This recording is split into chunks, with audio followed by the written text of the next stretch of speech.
everyone, it's Leanne. Welcome to another video on my YouTube channel. Today I'm going to review the Derwent Tinted Charcoal Paint Pan set. I recently got this in an art haul from Jackson's Art, and if you'd like to see my art haul and all the things I got, I'll link the video in a card here or in the description below.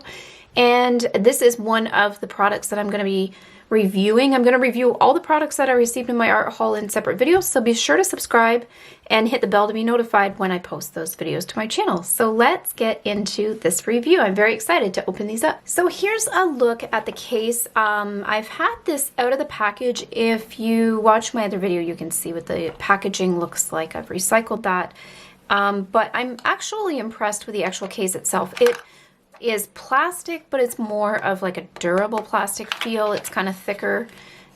So I think that this would hold up pretty well. I do like that it's a travel size as well. And so here's a look inside the container. It comes with this swatch sheet, which I don't think is very useful.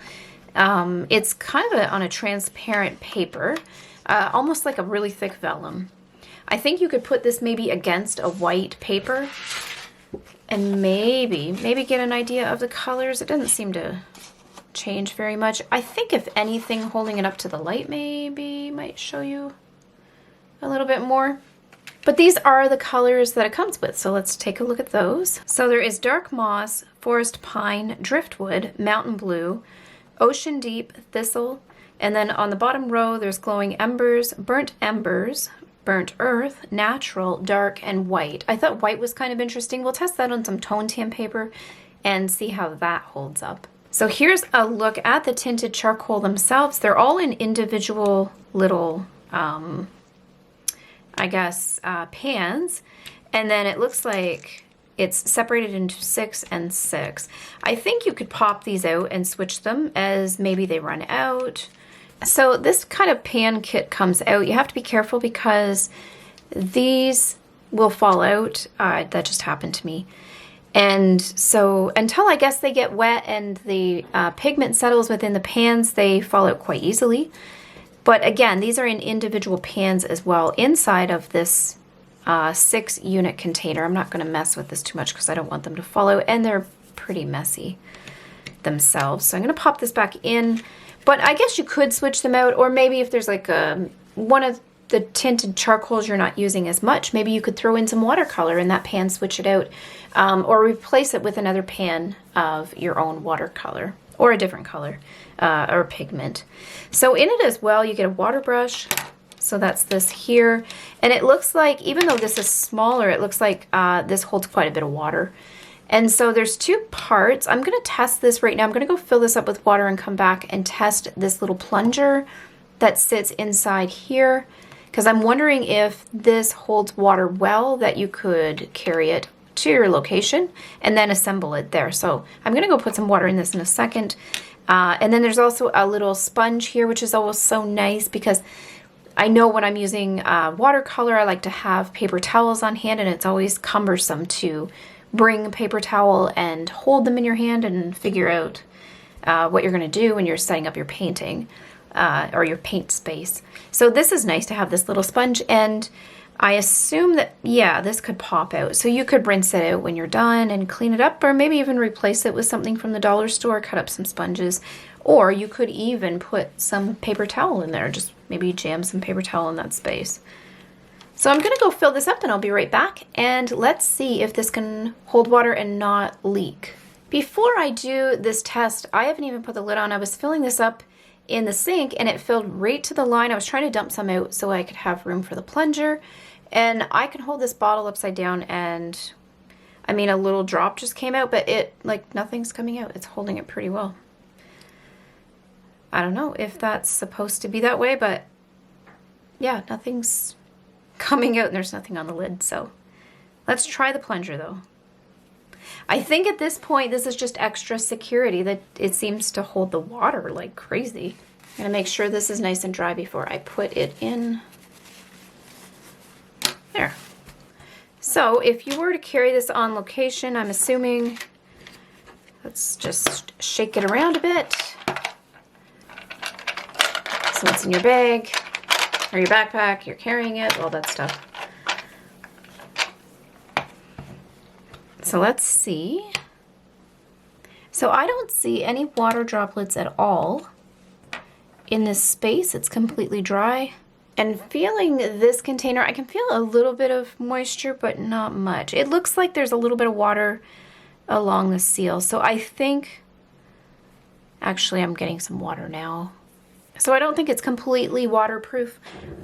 Maybe you want to put it in a Ziploc bag just in case some droplets come out, but I think for the most part, actually there's a little bit of water. I don't know. I don't know if I'd fill this up and carry it like this.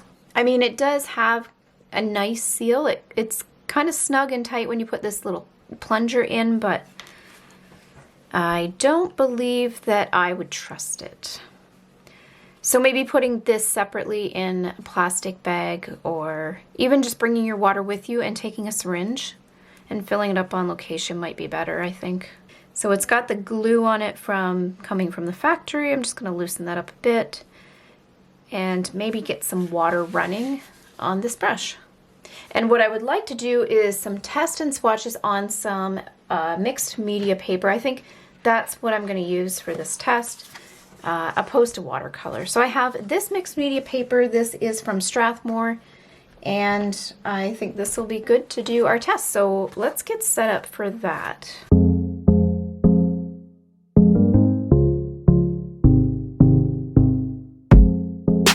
So I have my contact sheet made up here, my little contact sheet. So I just did a circle for every color, added the color at the bottom, and added a line. I used a micron pen because it is waterproof. So the line can help test the transparency. I have a syringe, so I'm just going to put a little bit, maybe 1 drop on each color, just to get that charcoal activated. I think it's a little bit more of a harder medium, so hopefully this will help and not dry up too quickly where I can test it. So the first one is called Dark Moss. And so in the contact sheet or the swatch that's provided, it is super, super dark.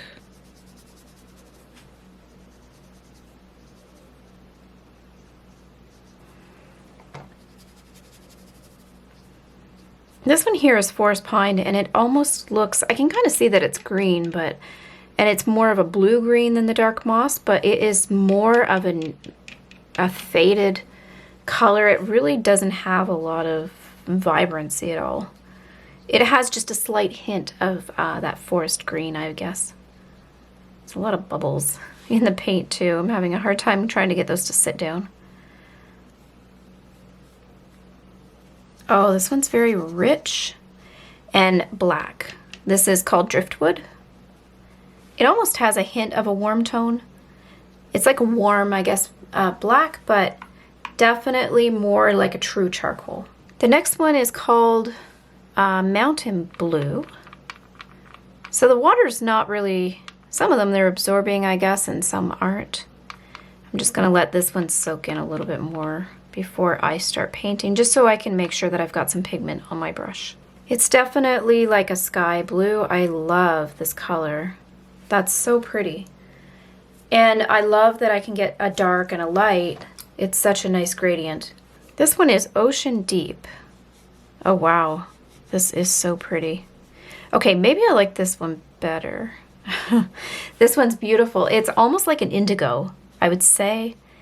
And it borders on black, but it's got that rich blue tinge to it, just a hint of blue, but really dark. This is really pretty. The next one is called Thistle. Oh my goodness, this was unexpected. This is beautiful. Look at that. This one's purple. Definitely, I guess, more of like a red purple. Oh, it's so pretty. That color is beautiful. This one is called Glowing Embers. It almost acts like a rose. I don't want to say a gold, but like a metallic. It almost seems like it could sparkle. It doesn't, but it almost has that warm tone where it feels like it could be more sparkly. This one did dry up faster when I put the water droplets on it, and it doesn't seem to be as activated, I guess. It's a little bit more thicker. This one is Burnt Embers. That's really pretty. This is almost like a purpley black. also. That's gorgeous. This one is Burnt Earth. This one feels a lot like the other colors we've seen. It almost feels like a combination of Thistle and Burnt Embers. It's got like a warm purple undertone, but again, feels almost like a black or a warm black. Almost like a very rich brown. Now we're on the last row, the last 3 of this 12-pack set, and this one is natural. The swatch for this looks blue, so I'll be curious to see how this comes out. It's more like a gray. Let's grab a little bit more just to make sure we've got the pigment. Yep, we do. Yeah, this one's more of like a muted gray. And the next one is dark, which I expect to be like black. Definitely, let's see, yeah, that's definitely the most truest black. And white, I will swatch it. I don't expect we'll see anything from this. A little bit, I guess. You can kind of see where the line fades. And it is a bit of a thicker pigment, I guess. I'm gonna grab some tan paper just so we can test what these look like on the tan paper, the tone paper, just especially for this white. Let's take a look at what that is. So I've made another contact sheet. I'm gonna go through, I just swatched the dark moss, and you can see the difference between the white and the tone tan paper. I'm gonna go through and quickly swatch all the tone tan, and when I get to the white, I'm gonna put a timestamp. If you don't wanna watch all the swatching, I'll put a timestamp, but otherwise, I'm gonna show all of the swatches for the next set as well. And then we'll take a look at the white when we get to the white and see how that comes out.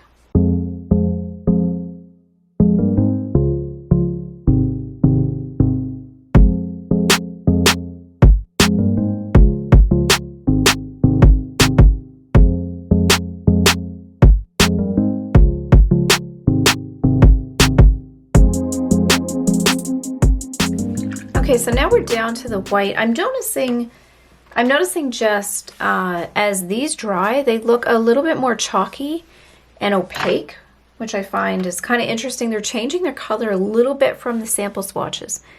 So let's try the white and see how that goes down on the tone tan paper.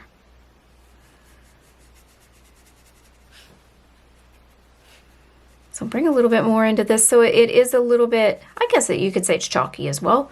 It does give a wash though, so it's not super opaque, which I guess I wouldn't expect because it is mixed with water and it's a dilution of this pigment. But it does look really nice, and it gives a little bit of a pop on this colored paper. And even on the white, again, you can see it here, but obviously it's harder to see if you had a color underneath. You could still use the white on a white paper, I think. But otherwise, just as a highlight on its own without any other colors, it looks really nice too. It gives a nice pop, but it still has that transparency that makes it really harmonious with the rest of the paper, and the pigments together I think would look really nice with this. So I'm going to move the water out of the way and the brushes, just clean up my mess a little bit. And we'll take a look at the 2 samples. So let's take a look at the 2 swatch sheets because these are quite interesting to see. I'm surprised at how different the colors look when they are dry versus wet. And these ones are still kind of drying, but it looks like kind of the top row and a little bit in this area is already dry. But I love the look. I love that it kind of has that matte look. It almost reminds me of like a gouache or an acrylic gouache. And so it looks really nice when it's dry. And I think the colors, I love that it is not intense, but it has a tint of pigment. And so I think that my purpose for getting these at least was to do some tonal sketches and add the tone with these different colors. And just having these different charcoal colors is a way to add a little bit of interest, I guess, or make it fun for me, and not just doing everything in black and white to do the tonal studies. Just have something a little bit more interesting with these different pops of color. I think as far as a favorite color, I would definitely have to say the Thistle is my favorite. I just love that it has that tint of purple, but it's still a really dark color. And so you can get those, probably you could get those, I would imagine, dark lowlights and highlights, the shadows, but also wash it out a little bit where it has a lighter highlight feel as well. I think my second color would probably be Mountain Blue. I'm kind of partial to the Glowing Embers. I mentioned when I was putting that down that it was more of a drier pigment than the rest, or a drier charcoal. And so I noticed that it doesn't spread as nicely as the others, and I use the same amount of water generally between them. So that one just was a little more thirsty. It's a little more dry. So it's a little bit more goopy. It doesn't lay down smooth, I guess. You can see in the samples. But I do like the color. I think the color is really pretty. So let me know in the comments which ones you like, and would you use them on tone tan paper, or would you use white or something else? I think that these would be really fun to do sketches with. I did do a sample picture with these previously. I'll show you what that looks like.